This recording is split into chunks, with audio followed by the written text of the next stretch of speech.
Number 10. Kevin Whitrick. Kevin Whitrick, a British electrical engineer, estranged husband, and father of adopted twins, committed public suicide on internet. Whitrick spent time in internet video chat room on the evening of March 21, 2007. Chat, which had about 60 members at time of Whitrick's death, was specifically for those to be looking insulted and insult others. As chat members watched, Whitrick slung a rope around a joist in his home, stood on a chair and hung himself. While some internet viewers thought the act was a hoax, some even encouraging Whitrick, others contacted local police who found him dead moments later. Whitrick was 42-year-old. Number 9. Ryszard Siwiec. Polish accountant, teacher, father of 5 and a former Home Army soldier, Ryszard Siwiec committed public suicide in Warsaw, Poland. On September 8, 1968, Siwiec set himself on fire at National Harvest Festival at Asia Stadium. He was in front of a crowd of nearly 1 lakh people, including foreign diplomats and local leaders. Though regained consciousness after the self-immolation, Siwiec died 4 days later. Though many claim that Siwiec battled mental illness, Siwiec wrote of his suicide plans in several statements. Siwiec explained in written and voice statement and his suicide was to make a stance against the Warsaw Pact invention and Communist Poland participation in it. Number 8. Emily Wilding Davison. Emily Wilding Davison devoted her life to working as a women's suffrage activist and was widely known for her militant and confrontational, often violent tactics. Many times she was arrested and imprisoned for her campaigns, which included arson and assaults. On June 4, 1913, Davison attended the Epsom Derby in England, though her exact motive for the visit, either for pleasure or protest, are disputed. Just as a stable of horses, including one belonging to King George V, reached her position on the track, Davison stepped out of the course and launched herself in their path. She was trampled nearly to death in the accident, suffering internal injuries and fractured skull. She died 4 days later. Number 7. Christine Chubbuck. Christine Chubbuck worked first as television news reporter for ABC 40WXLT TV in Sarasota, Florida, before later receiving her own local community affairs talk show, Suncoast Digest. Chubbuck was dedicated to the series of often profiling serious issues like alcoholism, drug addiction, and even suicide. Chubbuck, however, also dealt with the serious issues for her own, including depression and self-depreciation. On July 15, 1974, Chubbuck opened her show with an odd claim that she was required to read local news to start the program. After reading 4 news stories, Chubbuck stated, in keeping with Channel 40's policy of bringing you the latest in blood and guts and living color, you are going to see another first attempted suicide. She then pulled a revolver and shot herself in the head. Number 6. Dimitris Christoulas. Dimitris Christoulas, a 77-year-old retired pharmacist, committed public suicide by shooting himself in the head at Syntagma Square in Athens, Greece, just outside of Parliament on April 4, 2012. Christoulas, whose last words were, "I'm not committing suicide, they are killing me," shot himself in the protest of government austerity measures that slashed his pension.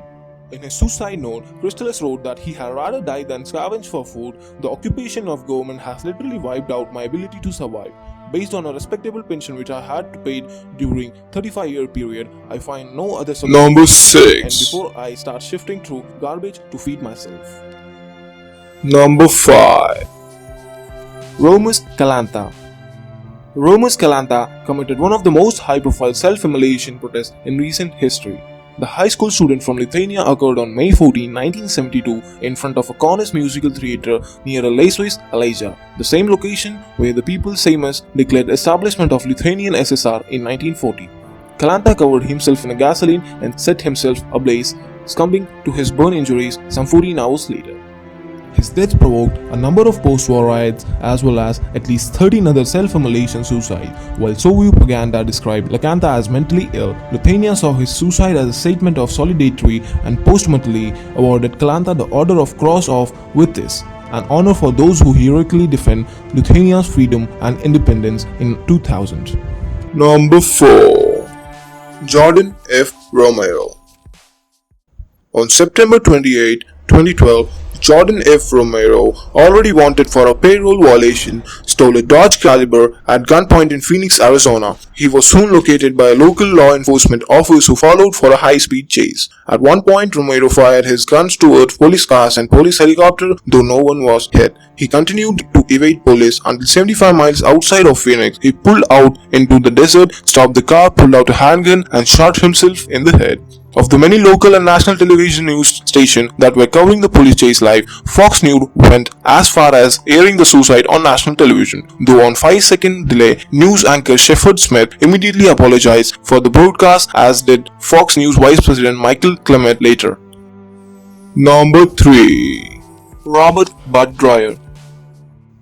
Robert Bud Dwyer, the 38th treasurer of Pennsylvania, became embroiled in payroll tax scandal while he was in office in early 1980s. Dwyer was accused of accepting bribes after illegally receiving kickbacks from a California firm contracted to investigate the payroll tax inconsistencies. Throughout the whole scandal, Dwyer denied the allegations, yet was convicted in 1986.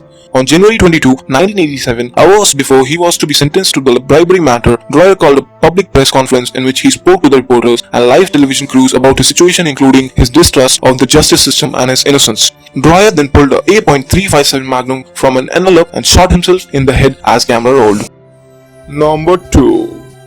Thich Quang Duc. Thich Quang Duc, a Vietnamese Mahayana Buddhist monk, committed public suicide on June 11, 1963 by burning himself to death in the middle of the busy intersection in Saigon. Duc's self-immolation was to protest the persecution of Buddhists by South Vietnam's Roman Catholic government, as stated in the letter drafted prior to his death. After gathering a small group of journalists to the area, Duc sat in the meditative lotus position on a small cushion in the middle of the busy street. He was dosed with gasoline, spoke a few words, and then stuck a match and dropped it on himself. Duc barely moved and did not make a sound as he was engulfed in the flames.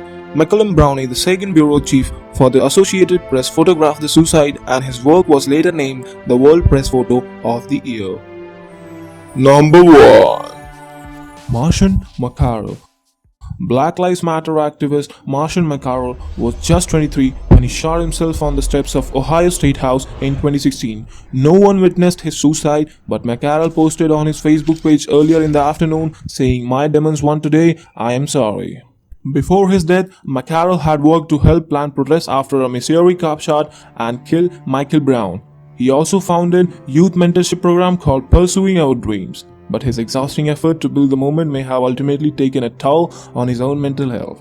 His last tweet said, "Let the record show that I'm pissed on the State House before I left." Well, that's it for this video, guys. See you in the next one. Peace out.